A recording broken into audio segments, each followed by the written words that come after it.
All right, buckle up for this deep dive because this one's going to be a tough one. We're tackling those disturbing allegations against country music superstar Garth Brooks. And yeah, no, he hasn't been charged with any crimes.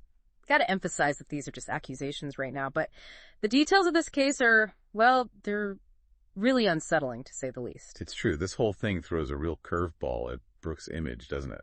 I mean, the guy's basically built his whole career on those feel-good anthems, the whole squeaky clean persona, right? Exactly. And that's what makes this whole situation so shocking, don't you think?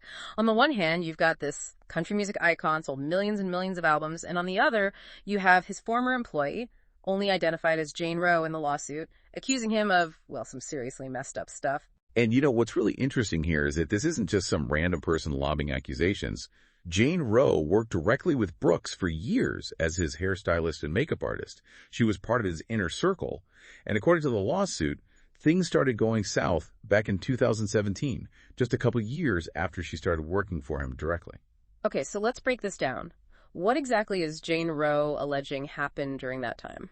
So the lawsuit claims there was this pattern of inappropriate behavior from Brooks, and it got progressively worse over time. It started with things like inappropriate conversations, text messages, that sort of thing, but then it escalated. The lawsuit even alleges instances of Brooks exposing himself to Jane Roe and changing clothes in front of her. Okay, yeah, that's definitely not okay, not even a little bit. But you're saying these initial allegations, while disturbing, might not be enough to hold up in court compared to what comes later. Yeah, see, those earlier incidents, while completely unacceptable in any workplace, could be tricky to prove in court. Legally speaking, proving sexual assault or battery requires very specific circumstances. Plus, it often ends up being one person's word against another's.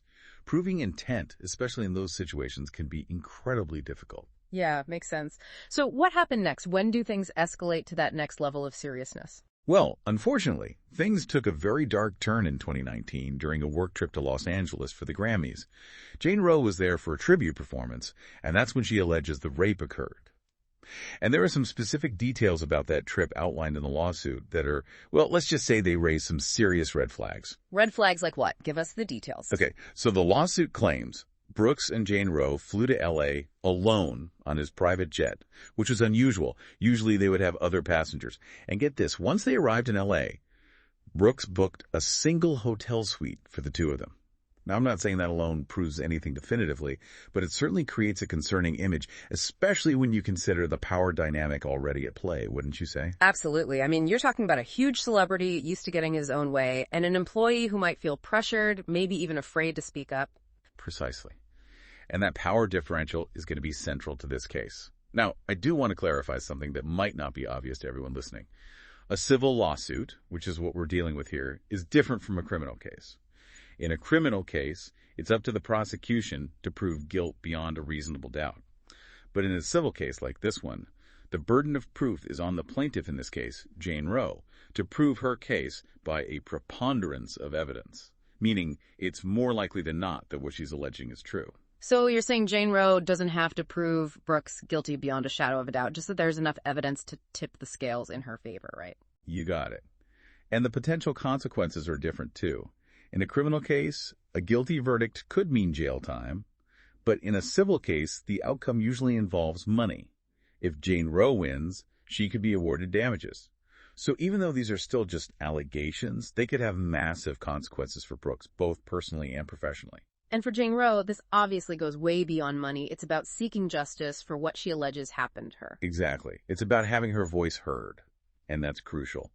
Regardless of the legal outcome, this case brings up important questions about power, about consent, and sadly, about the hidden abuse that can happen even in the most glamorous industries. And that's what makes this deep dive so important. This isn't just about one man's alleged actions. It's about a system that all too often protects abusers and silences survivors. That's right. This is bigger than Garth Brooks. This case speaks to something much larger going on in our society. Okay, so we've laid out the initial allegations, talked about that power dynamic. What happens after this trip to L.A.?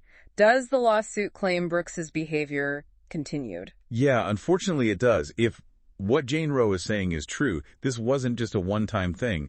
The lawsuit really paints a picture of, well, a disturbing pattern of behavior, and it allegedly continued even after that Grammys trip in 2019. You mean things allegedly got even worse after that? I mean, it's hard to even imagine. What else does the lawsuit claim happened? Well, according to the lawsuit, Brooks's behavior escalated. He started allegedly sharing sexually explicit fantasies with Jane Roe. And it doesn't stop there. There are even claims of unwanted touching and, get this, propositions for a threesome with his wife, Trisha Yearwood. Wow. That's a lot. I have to admit, I'm sure some of our listeners are wondering the same thing I am right now. If this was really happening, why would Jane Roe keep working for Brooks? Why not just quit? It's a fair question, and it comes up a lot in these types of cases. The truth is, there's no easy answer. These situations are complicated. Yeah, I get that. It's easy to judge from an outsider's perspective, but she was in a difficult position. Exactly. Remember what we were talking about earlier, that power dynamic. Jane Roe relied on this job, and Brooks, as this huge star, he had all the power, all the influence. It's very possible that she felt trapped, maybe even afraid of what would happen if she did speak up. That's awful. And didn't the lawsuit also mention that Brooks was aware of some financial problems Jane Roe was facing at the time? Yes, that is in the lawsuit, and that's where things get especially concerning.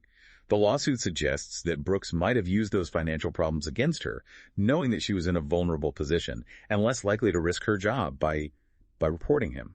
So we're not just talking about isolated incidents here. This could be a pattern of manipulation and abuse of power, and if it's true, it's heartbreaking. It is. It's a really stark reminder that we need to listen to survivors, believe their stories, even when those stories involve people we admire. It's true. And speaking of which, as of today, October 3rd, 2024, Garth Brooks has remained completely silent on these accusations. No public statement, no denials, no comments from his reps. What do you make of that? Is that typical in a situation like this? It's not unusual. It's actually pretty common for someone in Brooks' position to stay quiet, especially at this stage. Legally speaking, silence can be strategic. It gives his lawyers time to figure out their approach without tipping their hand to the other side. Makes sense. So what kind of legal strategies could they be exploring? Well, we're kind of getting into speculation territory here, but there are a few possibilities. They could just come out and deny everything, claim Jane Roe is either misinterpreting things or straight up lying. They could try to argue consent, but that could be tough considering the power dynamic and, the specific accusations. Or they could try to settle. Which has its own set of implications, I'd imagine. Right. A settlement would likely involve a large payment to Jane Roe in exchange for dropping the lawsuit. Each option has pros and cons. For sure. Denials can backfire big time if more evidence surfaces.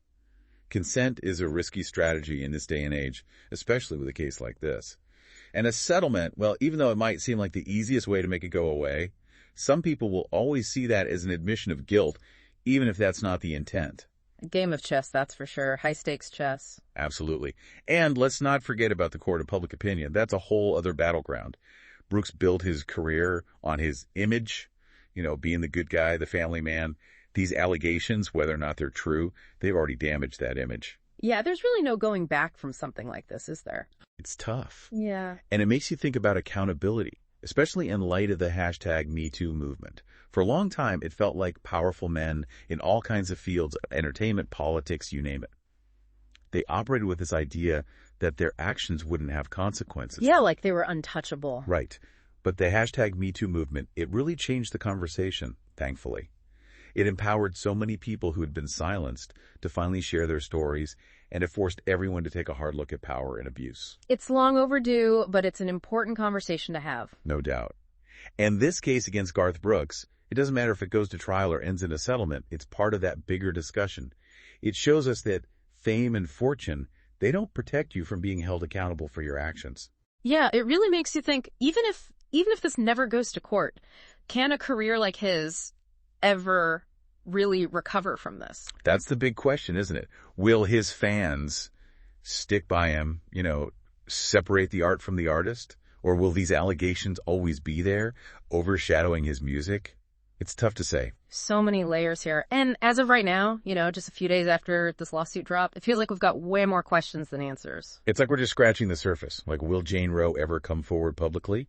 I mean, that would open her up to a whole lot of scrutiny, but it could also encourage other potential victims to come forward. And what about Brooks himself? How's he going to respond to all this? Will he admit to any wrongdoing, even if it's just to try and put this whole thing behind him? Or will he fight this tooth and nail? Even if it means, more negative attention, a very public trial. We just don't know. Um, I guess we'll have to wait and see how it all plays out. A waiting game, for sure. But even now, regardless of what happens legally, this case, it sparks some really important conversations. It forces us to look at the darker side of an industry that, well, that often seems glamorous from the outside. And we can't forget that this isn't just some Hollywood drama. These are real people, real lives impacted by what happened. That's so important to remember. And to anyone listening who might be going through something similar, who might be feeling powerless, afraid to speak up, please know that you are not alone. There are resources, people who can help, and your voice, it matters. Couldn't agree more.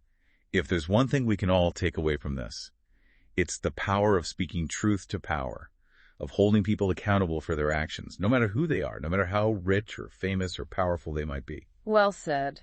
This deep dive, it's been a tough one, no question, but it's been important. So if anything we've talked about today has resonated with you, if you need support, please reach out for help. Don't hesitate. And as always, keep those questions coming, stay informed, and let's keep this conversation going.